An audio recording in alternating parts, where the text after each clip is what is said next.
શું અંધશ્રદ્ધાનો ભોગ એક માસૂમ બાળક બન્યું? સુરેન્દ્રનગરના ધ્રાંગધ્રામાં દીકરાની માનતા પૂરી થયા બાદ તાંત્રિક મહિલાએ કરેલી માંગણી અને પરિવારે કરેલા ઇનકારનું એવું પરિણામ આવ્યું કે જે સાંભળીને તમારું કાળજું કંપી ઉઠશે. માત્ર 4 વર્ષના બાળકની હત્યા. આખરે શું હતી એ તાંત્રિક વિધિ? પણ આજના બુલેટિનમાં આ એક જ મોટી ઘટના નથી. રાજસ્થાનની રિફાઇનરીમાં ભીષણ આગ, જ્યાં પીએમ મોદીનું ઉદ્ઘાટન થવાનું હતું. ત્રીજા વિશ્વયુદ્ધની દહેશત અને ઈરાન અમેરિકા વચ્ચે વધતો જતો તણાવ. અને અમદાવાદના એ ઇન્ફ્લુએન્સરનું શું થયું, જેના કારણે આખો રોડ જામ થઈ ગયો હતો. દેશ દુનિયાની સૌથી મોટી ખબરો જેની પાછળનું સત્ય આજે આપણે ખોલીશું. ચાલો શરૂ કરીએ આજના સુપરફાસ્ટ ન્યૂઝ બુલેટિન. દોસ્તો, સૌપ્રથમ વાત કરીએ તો સુરેન્દ્રનગરના ધ્રાંગધ્રામાં સંતાન પ્રાપ્તિની માનતા પૂર્ણ થયા બાદ પરિવારે પશુ બલિનો ઇનકાર કરતા તાંત્રિક મહિલાએ પરિવારના 4 વર્ષના બાળકની પાણીના ટાંકામાં નાખીને હત્યા કરી નાખ્યાનો આક્ષેપ છે. મૃતકના પિતાને સંતાનમાં 4 પુત્રીઓ હોવાથી પુત્ર ઈચ્છા માટે તેમણે તાંત્રિક મહિલાનો સંપર્ક કર્યો હતો, જે બાદ મૃતક બાળકનો જન્મ થયો હતો. ત્યારબાદ પોલીસે દફન કરાયેલા મૃતદેહને બહાર કાઢી પોસ્ટમોર્ટમ અર્થે મોકલ્યો છે. દોસ્તો, ત્યાર પછી આગળ વાત કરીએ તો રાજસ્થાનના બાલોતરા જિલ્લામાં આવેલી ઓઇલ રિફાઇનરી પચપદરામાં આજે મોટી દુર્ઘટના સર્જાઈ છે. પીએમ નરેન્દ્ર મોદી 21 એપ્રિલે આ રિફાઇનરીનું ઉદ્ઘાટન કરવાના હતા. તેના બરાબર એક દિવસ પહેલા જ રિફાઇનરીના એક યુનિટમાં અચાનક ભીષણ આગ ફાટી નીકળી હતી. ત્યાર પછી દોસ્તો આગળ વાત કરીએ તો છત્તીસગઢના જશપુર જિલ્લામાં સોમવારે એક ખાનગી વિમાન પહાડી વિસ્તારમાં ક્રેશ થયું, જેમાં અનેક લોકોના મોત થયા હોવાની આશંકા છે. સ્થાનિકોના જણાવ્યા મુજબ જંગલ વિસ્તારમાં ઝાડ સાથે અથડાયા બાદ જેટ વિમાન નીચે પડી ગયું હતું. સ્થળ પરથી સામે આવેલા દ્રશ્યોમાં જશપુર નારાયણપુર ક્ષેત્રમાં સ્થિત પહાડી વિસ્તારમાં ક્રેશ થયેલા જેટમાંથી ગાઢ ધુમાડો અને જ્વાળાઓ દેખાઈ રહી હતી. ત્યાર પછી આગળ વાત કરીએ તો જમ્મુ કાશ્મીરના ઉધમપુરામાં કાનોટે ગામ નજીક સોમવારે એક પેસેન્જર બસ કાબુ ગુમાવીને ટેકરી પરથી ખાબકી. આ અકસ્માતમાં 15 લોકોના મોત અને 20 લોકો ઘાયલ થયા છે. ઘટના સ્થળે બચાવ કામગીરી ચાલી રહી છે અને ગંભીર રીતે ઘાયલ થયેલા લોકોને એરલિફ્ટ કરવાની તૈયારીઓ ચાલી રહી છે. સ્થાનિકોએ જણાવ્યું કે બસ ખૂબ જ ઝડપે ચાલી રહી હતી. ત્યાર પછી આગળ વાત કરીએ તો ઈરાન અને અમેરિકા વચ્ચે નિષ્ફળ થયેલી પહેલા તબક્કાની વાતચીત બાદ યુદ્ધનો વ્યૂહાત્મક ઉકેલ લાવવાના પ્રયાસ ચાલી રહ્યા છે. આ વચ્ચે અમેરિકન નેવીને ઈરાની ફ્લેગવાળા એક કાર્ગો જહાજને પોતાના કબજામાં લઈ લીધું છે.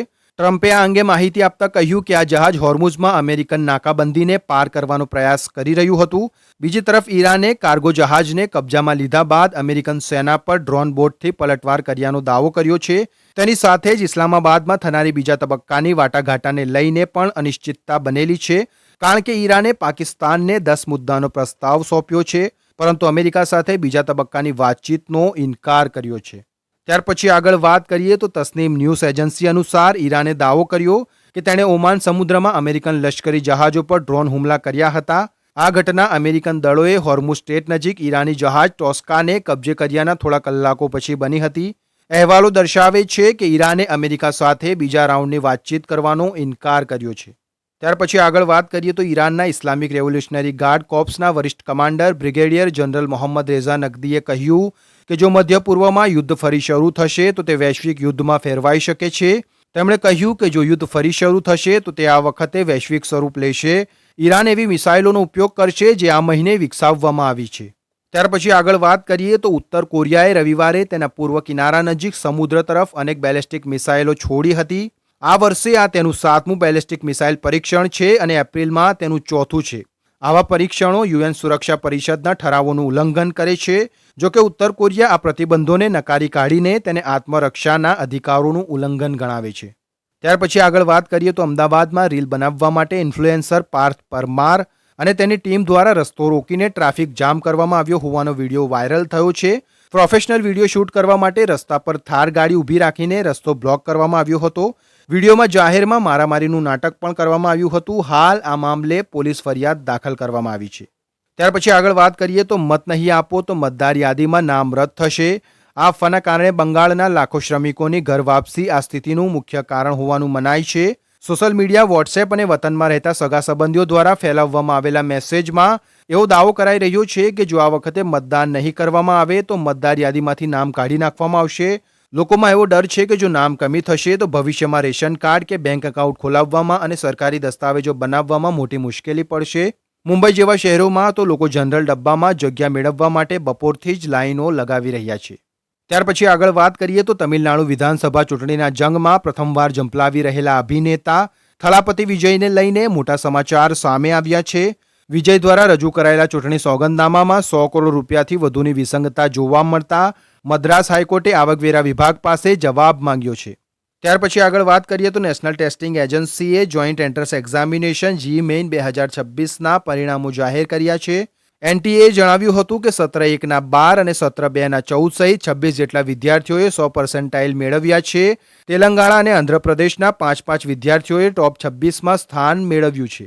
ત્યાર પછી આગળ વાત કરીએ તો ઘણા ભારતીય શહેરોમાં વધતી ગરમીને કારણે દિવસ દરમિયાન ટ્રાફિક લાઇટ બંધ કરવામાં આવી રહી છે, જેથી લોકો લાંબા સમય સુધી સિગ્નલ પર તડકામાં ન ઊભા રહે. મહારાષ્ટ્રના ઘણા શહેરોમાં બપોરે 12:30 થી 4 વાગ્યા સુધી સિગ્નલ બંધ કરવામાં આવ્યા છે અને નજીકમાં ટ્રાફિક પોલીસ તૈનાત કરવામાં આવી છે. કેટલાક સ્થળોએ તાપમાન 45 ડિગ્રી સેલ્સિયસ પર પહોંચી ગયું છે.